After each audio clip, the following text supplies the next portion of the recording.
Bismillahirrahmanirrahim. Assalamualaikum warahmatullahi wabarakatuh. Selamat pagi anak-anak.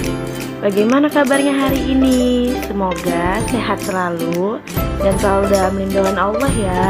Amin. Baiklah, di sini Ustazah akan memperkenalkan biodata singkat Ustazah ya Kak ya. Perkenalkan, nama Ustazah Siska Handayani. Nama panggilan Ustazah Siska, mata pelajaran fikih yang insya Allah 1 tahun ke depan kita akan belajar bersama ya Kak ya. Salam kenal semuanya. Baiklah, sebelum belajar, marilah kita membaca ayat Al-Basmalah. Bismillahirrahmanirrahim. Baik, kita hari ini akan belajar fikih, yaitu bab 1 tentang menjaga kebersihan dengan khitan. Baiklah, kita akan belajar fikih ya Kak ya. Nah, jadi di sini ada sejarahnya atau ada ceritanya kenapa khitan itu ada. Nah, jadi gini.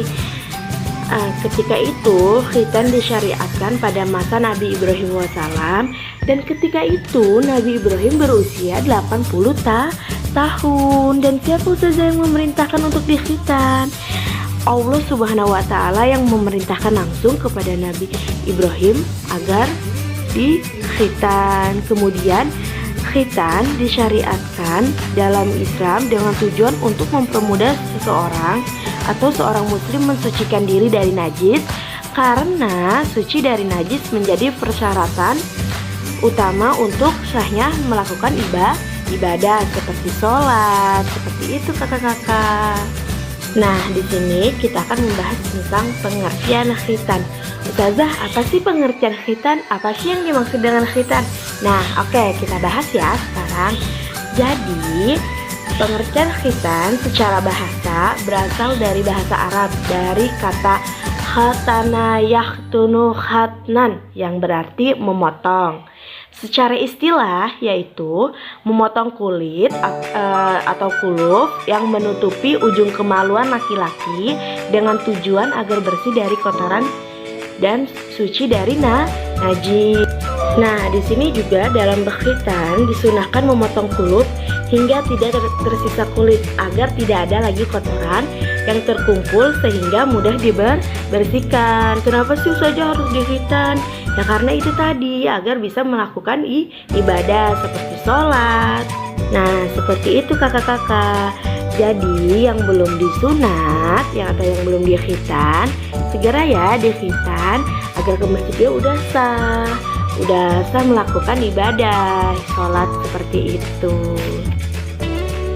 Nah, di sini ada usia pelaksanaan khitan. Waktu mustahab atau sunnah yaitu sebelum balik. Ketika sudah balik, maka itu diwajibkan untuk segera dikhitan. Nah, waktu wajib yaitu saat usia balik, karena pada usia balik sudah berkewajiban untuk sholat dan ibadah wajib lainnya seperti puasa, sholat, dan lain-lain. Nah, saat sholat harus memenuhi semua syarat sholat seperti suci dari hadas dan najis. Nah, makanya ketika sudah balik, anak laki-laki diwajibkan untuk dikhitan, segera dikhitan. Karena apa? Dirinya itu masih ada najisnya. Nah, seperti itu. Ustazah, apa sih tujuan dan manfaat khitan? Oke, kita bahas ya. Jadi, tujuan utama khitan adalah sebagai bukti ketundukan kita kepada Allah atau sebagai bukti ketaatan kita kepada Allah. Nah, terus dalam setiap perintah Allah pasti ada banyak manfaatnya untuk manusia, untuk kita. Pasti yang diperintahkan oleh Allah atau yang dilarang sama Allah itu sudah pasti banyak manfaatnya untuk kita. Nah, terus di sini ada manfaat khitan. Manfaat khitan yang pertama, membantu menjaga kebersihan tubuh.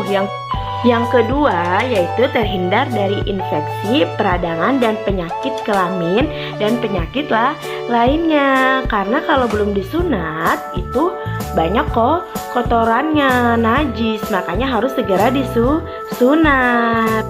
Nah, di sini siapa yang belum tahu hukum khitan bagi laki-laki dan perempuan? Nah, oke, kita bahas ya. Hukum khitan bagi laki-laki yaitu wajib, sedangkan perempuan, hukum khitan bagi perempuan masih diperselisihkan para ulama. Ada sebagian berpendapat sunnah dan ada juga menyebut sebagai suatu kemuliaan. Nah, seperti itu kakak. Kalau perempuan biasanya disunatnya pas bayi, seperti itu. Oke, kita lanjut lagi ya. Di sini ada hikmah khitan. Jadi hikmah khitan itu banyak kak. Yang pertama, sebagai bukti ketaatan terhadap Allah. Terus ada juga sebagai bukti kecintaan pada Nabi Muhammad dan pelestarian syariat Nabi Ibrahim. Terus ada menjaga kebersihan dan kesucian badan. Terus ada juga mencegah timbulnya berbagai macam penyakit dan menjadi ciri muslim yang baik, karena seorang muslim wajib disunat kakak. Nah, itulah hikmah dari khitan atau sunat. Nah, jadi khitan itu atau disunat itu mempunyai manfaat bagi kesehatan. Karena apa Ustazah? Karena bisa membuang anggota tubuh yang menjadi tempat persembunyian seperti kotoran, virus, bakteri, dan bau yang tidak enak, tidak sedap. Nah, terus air kencing mengandung semua unsur tersebut. Ketika air kencing keluar melewati kulit yang menutupi alat kelamin atau sebagian endapan kotoran tertahan oleh kulit tersebut, semakin lama endapan tersebut akan semakin banyak, kotor dan berbau. Nah, di sini juga ada beberapa penelitian kesehatan yang mengungkapkan atau mengatakan bahwa penderita penyakit kelamin lebih banyak berasal dari kalangan yang tidak dikhitan atau disunat. Tuh kan, berarti terbukti ya kalau tidak disunat penyakit banyak penyakitnya. Baiklah, di sini ada tugas. Silahkan kakak-kakak semua dibuka bukunya halaman 8 dan kerjakan latihan 1. Dari nomor 1 sampai 20 dikumpulkan ke WA Ustazah Siska langsung. Kemudian, apabila ada yang kurang paham atau ada yang mau ditanyakan, silahkan kakak bisa langsung chat personal ke Ustazah ya kak ya. Semangat! Baiklah, cukup sekian pembelajaran kita hari ini. Semoga bisa dipahami dan semoga bermanfaat. Dan marilah kita akhiri dengan ayat Alhamdulillah. Alhamdulillahirabbil alamin. Baiklah, terima kasih atas perhatiannya. Kurang dan lebihnya Ustazah mohon maaf. Akhirul kalam, wassalamualaikum warahmatullahi wabarakatuh.